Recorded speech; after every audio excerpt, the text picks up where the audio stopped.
चुनाव 2022 से पहले सभी पार्टियां सत्ता में आने के लिए पूरा जोर आजमा रही हैं। इन्हीं में से एक है कांग्रेस, जो बीते 2 दशक से गोवा की कमान अपने हाथों में नहीं ले पाई।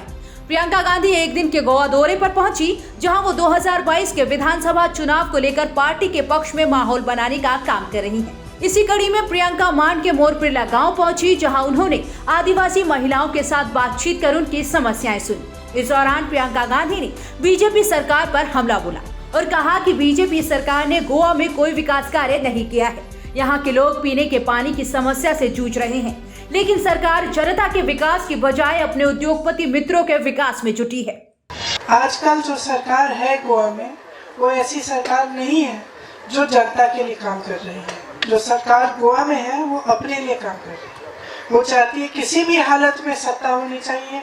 अपने बड़े बड़े उद्योगपति मित्रों को जो भी देना है वो दे देते हैं। यहाँ पे कोल माइनिंग शुरू किया, सब कुछ किया।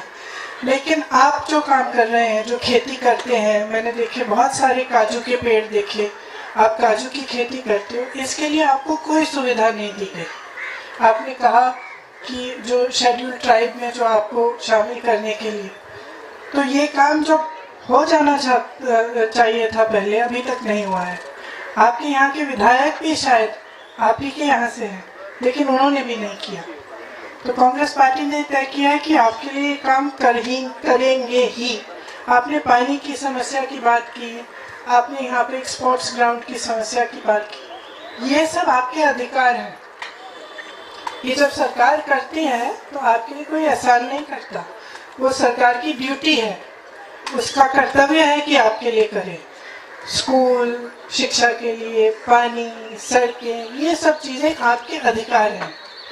तो जब आप सही सरकार चुनेंगे तभी ये अधिकार आपको मिलेंगे।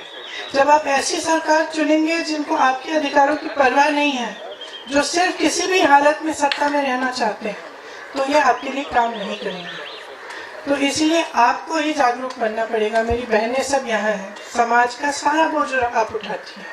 आज महंगाई है, आपको तेल नहीं मिल रही, गैस सिलेंडर 1000 रुपये का हो गया है, इतनी ज़्यादा महंगाई है, तो इसका बोझ कौन उठाता है?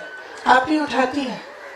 आप बच्चों को संभालती हैं, परवरिश करती हैं। आप चाहती हैं कि अपने बच्चों का भविष्य मजबूत बने, कि आपके बच्चे जैसे आपने इतने सारे बच्चों को पढ़ाया है, लिखाया है, रोजगार नहीं है।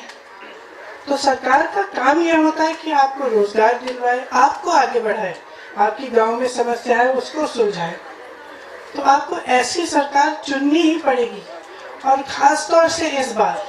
वहीं इस मौके पर प्रियंका गांधी ने महिला वोटरों को साधने के लिए कहा कि सरकारी पदों में महिलाओं को 30% आरक्षण दिया जाएगा।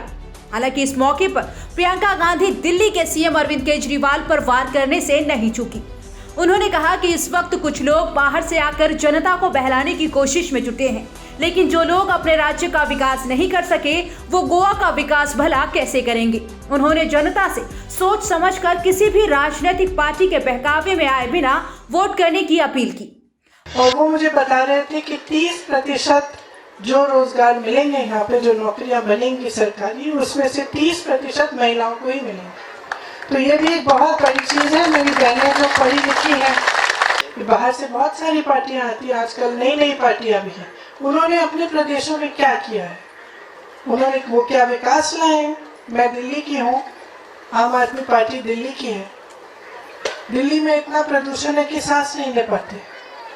यहाँ पे आपकी जो यहाँ की जिस तरह से आपको यहाँ पे विकास करना है, आपको अपने पर्यावरण को भी बचा कर करना है, क्योंकि यहाँ का पर्यावरण, यहाँ के जंगल, जैसे यहाँ ये जो सारी खेती है आपकी, यहाँ का पानी, समुंदर, इसको आपको ही बचाना है।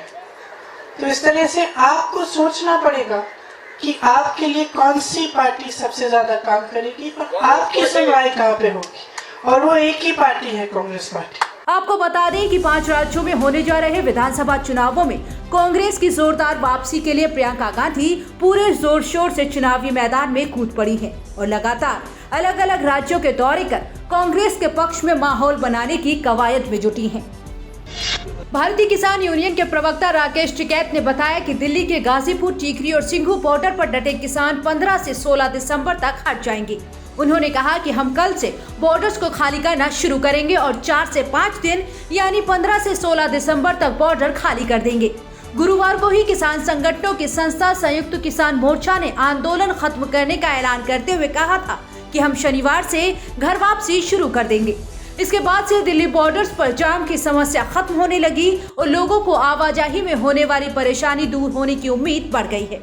राकेश टिकैत ने गाजीपुर बॉर्डर को लेकर कहा कि हम कम से कम एक रोड को 12 दिसंबर तक खाली करने की कोशिश करेंगे। किसान नेता ने कहा कि सरकार से फिलहाल कोई गतिरोध नहीं है और समझौता हो गया है। यही नहीं, उन्होंने कहा कि इस आंदोलन में जुटने वाले लोगों के लिए हर साल 8 से 10 दिनों के लिए एक मेले का आयोजन किया जाएगा। इससे लोगों को आपस में मुलाकात करने का मौका मिल सकेगा।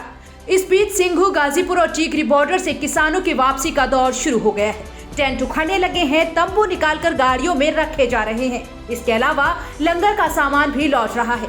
गुरुवार को सुबह किसान आंदोलनकारियों को सरकार की तरफ से एक आधिकारिक लेटर मिला था। इस पर सहमति बन गई थी और फिर संयुक्त किसान मोर्चा की मीटिंग के बाद आंदोलन की समाप्ति का ऐलान किया गया।